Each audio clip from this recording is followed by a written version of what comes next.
On our quest to become self-reliant, we all have limited resources, and every choice we make comes at the opportunity cost of something else. Thus, we do research before we make decisions and what we want to do with our homestead. Today, I'm going to be talking about cows and the development of our self-reliant homesteads. My goal today is to give you enough information as you're looking at what you want to put on your homestead. Is a cow a good option? For those of you that decide that it is the option that you want to go with, I'm hoping to give you enough information that it can be a positive experience as you implement cows on your homestead.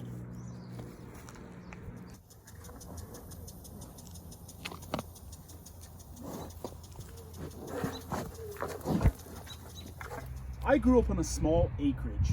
We had about 7 acres, and every year my family would raise a couple of cows for our own personal consumption. And our acreage was around mid to small size farms where we had lots and lots of cows that were being raised for meat production. And as a child, I had a lot of jobs that would put me moving sprinkler pipe, and I would be working around cows. I worked around cows that were mama cows with calves.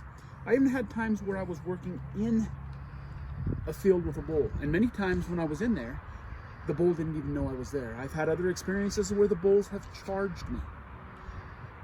Through my childhood and growing up, I've had opportunity to dehorn cows.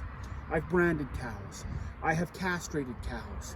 I've done just about every imaginable thing you can think of with cows. When I was 15 years old, I got a job on a dairy farm, and I had a lot of responsibilities. One of my favorite responsibilities was taking care of the calves after they were taken away from the mothers.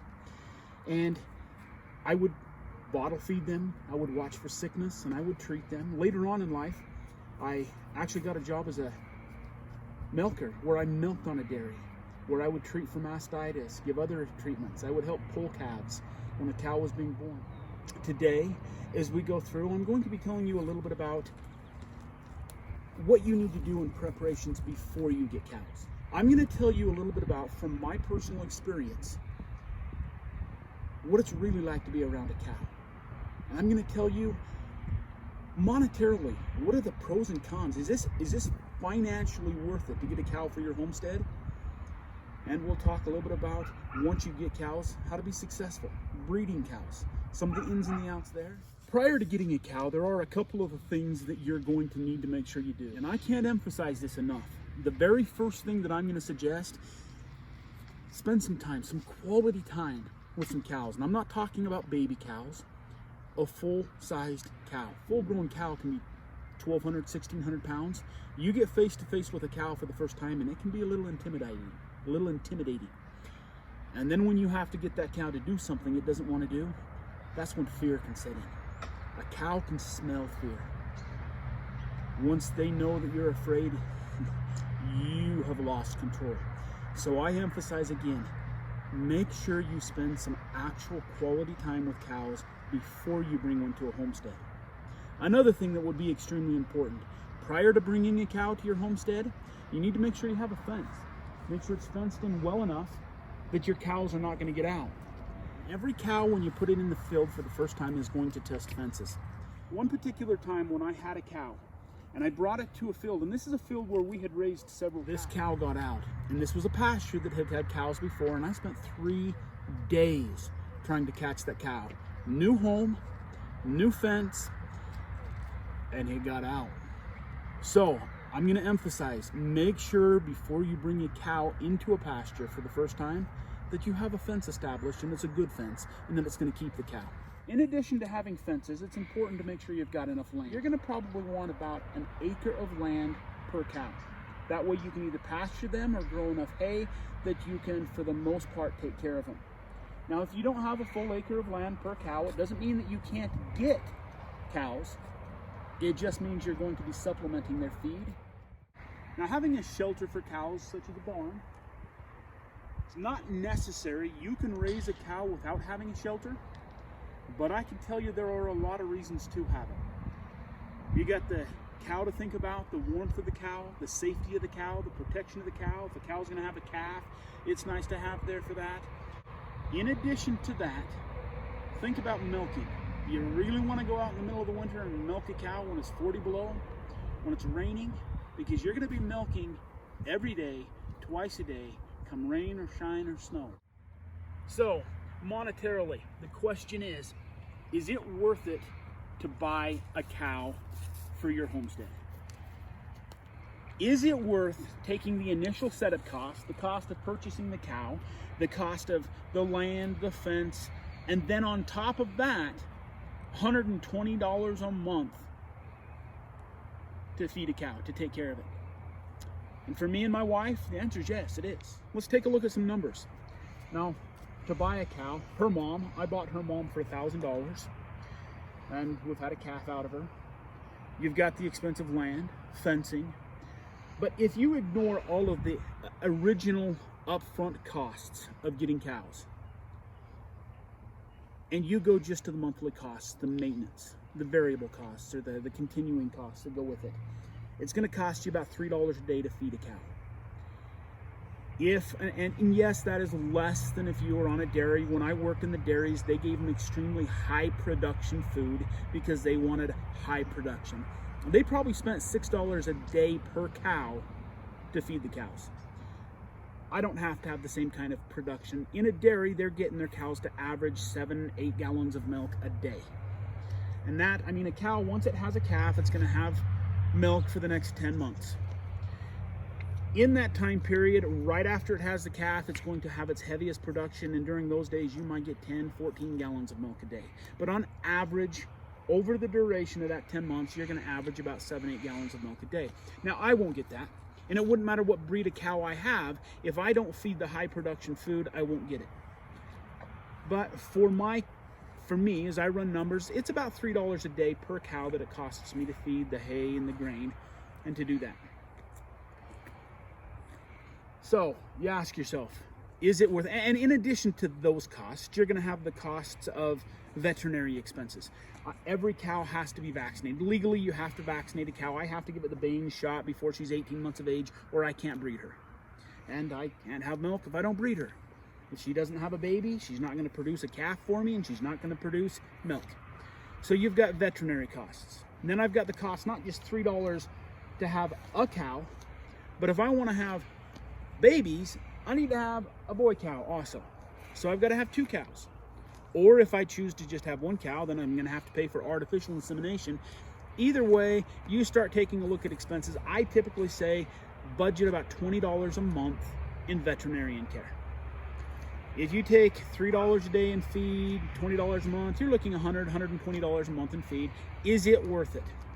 I can buy a lot of milk, a lot of cheese, a lot of beef for $120 a month, and that's not including the setup costs. And for me and my wife, it is worth it to us. We absolutely believe that having a cow is one of the greatest animals for our homestead. Why? I can't put enough emphasis on raw milk. Raw milk is huge. Next, you go through, and yes, there is $120 a month. When she has a calf, I will be able to sell that calf, and depending on how old the calf is when I sell it, do I feed it through a winter, do I keep it, I'm going to get at least $500 profit off of the calf, if not $1,000. That's enough that if I pasture fed her all summer, I could almost feed her through the winter off of the money that her calf brings. Or I would be able to take, and I have beef that I'm able to put in the freezer, and I know what that beef has been fed. To me, that's valuable. In addition to these benefits, we go through trying times, hard times. We have supply chains cut down. I have, as part of our self-reliant food storage, cows. And to us, that's important. Now, for those of you that want to just run simple numbers and you want to just say, hey, you know what? I can buy a lot of milk for $120 a month. Getting a cow probably isn't in your best interest. Isn't what you want. It isn't for you. And then there's going to be some of you that say, I absolutely want to get a cow, and it is part of our plan. It is part of what we want, but you don't have the land, you don't have the resources, you don't have the time, and I understand that. to those of you that are in those situations, this is my plea: don't give up. Continue with your goals, and you'll make it. You'll get there, and you'll get to where you have your self-reliant homestead. And it's worth it. It's worth it. It's gratifying and self-fulfilling. There are several things that you need to take into consideration when you're breeding cows. A cow is going to have a calf once a year. The gestation period is 283 days, so in essence, your cow is going to be pregnant for 11 months. After she has the calf, if you do not get her bred again within 75 days, you won't have a calf that year and you're waiting till next year. The cycle, they're going to go into heat every 18 to 24 days. So after they have the calf, and typically I let the first one pass just because your success rate of getting pregnant on the first heat cycle is not as good if you wait for the second or third. So you let them go into heat, then you let them go into heat the second time breed, and then you've got another chance to get them the third time. Really, it doesn't matter when you breed them again, but if you don't do it within 75 days, you won't be able to have a calf again the next year, or the calf will be born in the middle of the winter. And if you're not ready for that, that can be a disaster in and of itself. So it becomes imperative to be able to recognize heat. When a cow goes into heat, it can be difficult to catch and to understand that it's there. Cows, when they go into heat, they're going to be mounting each other. They're going to have mucus that'll come out of their valve, out of their vagina, and you'll be able to notice some difference that's there.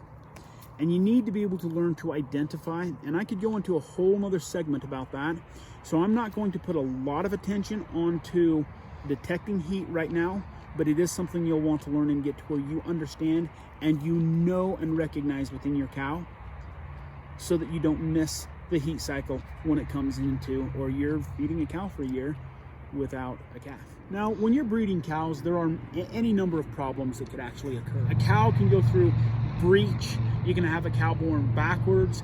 You can have a cow that struggles, and if they're not born correctly, you can lose a cow. And if you lose a cow, you still have milk for the rest of the year, but you just lost your calf, and that's money. Flip the calf, rotate the calf. Sometimes you'll actually have a vet or someone else that'll come out and help.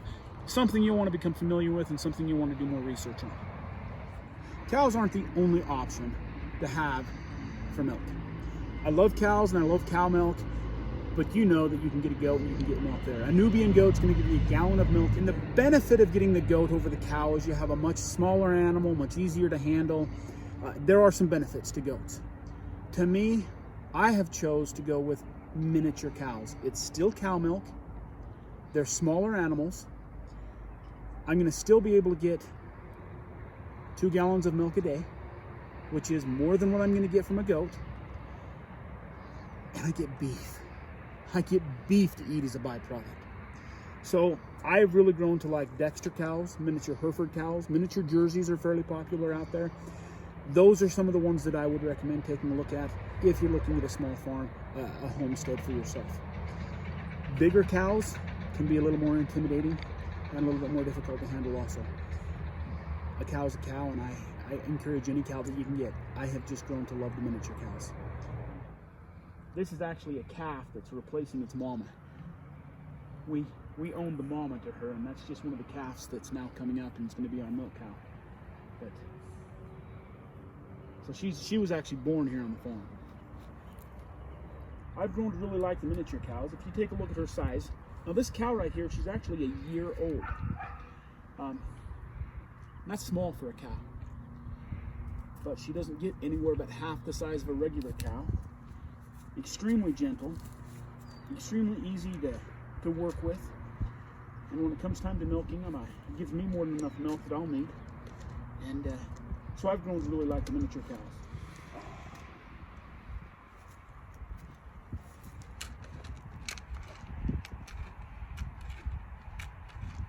I think we're going to be friends.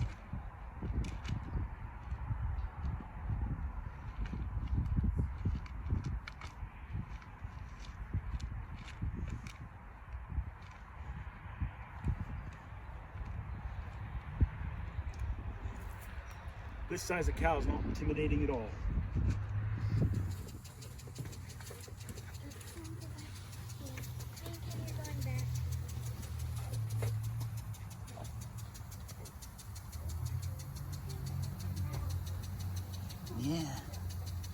You guys are cute.